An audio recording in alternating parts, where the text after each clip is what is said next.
அன்பான கடகராசி நேயர்களுக்கு எனது காலை வணக்கம். இன்று ஞாயிற்றுக்கிழமை.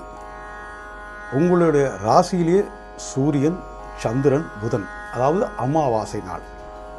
இந்த அமாவாசை ஆடி அமாவாசை. நீங்கள் முன்னோர்களுக்கு செய்ய வேண்டிய விஷயங்களை, திதியையும் தர்ப்பணத்தையும் நீங்கள் கொடுத்தே ஆக வேண்டும். இரண்டாவது, இப்போது நட்சத்திர வாரியாக வரும்பொழுது புனர்பூச நட்சத்திரத்துக்கு இப்போது 24, 36, 48 அந்த கார்பரேஷனில் வந்தால் கூடுமான அளவு உங்களுக்கு புனர்பூசத்துக்கு 4ஆம் பாதம், அதாவது குரு தசையின் கடைசி பாதம். இந்த கடைசி பாதத்தை எடுத்தோம்னா குருவோட தசையில் நீங்கள் பொதுவாக குரு தசையில் பிறந்தாலும் வளர்ப்பு 24 பார்த்தீங்கன்னா சனி தசை புதன் தசையில் ஆரம்பிச்சிருக்கும். உங்களுக்கு 24. 36 பார்த்தீங்கன்னா இந்த புதன் தசை கண்டினியூ ஆகும். இந்த புதன் தசை உங்களுக்கு கண்டினியூ ஆகும். இதை காரணம் காட்டி அடுத்தது பார்த்தீங்கன்னா 48 வயசு கேது சுக்கிரன் திசையில் உங்களுடைய ஆளுமை இருக்கும்.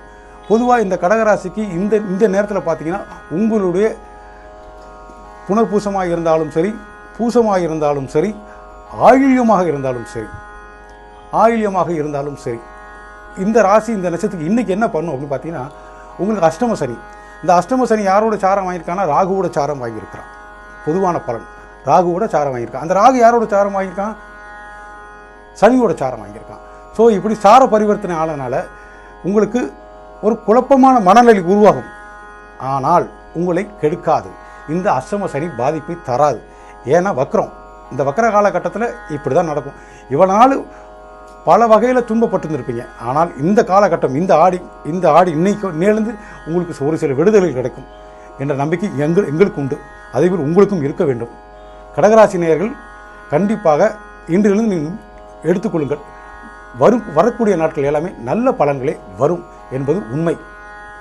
நாட்டில் நடக்கும் உண்மை செய்திகளை உடனுக்குடன் தெரிந்து கொள்ள இந்திய நியூஸ் தமிழ் சேனலை லைக் பண்ணுங்க, ஷேர் பண்ணுங்க, சப்ஸ்கிரைப் பண்ணுங்க, கமெண்ட் பண்ணுங்க. அப்படியே பக்கத்துல இருக்கிற பெல் பட்டனையும் கிளிக் பண்ணுங்க.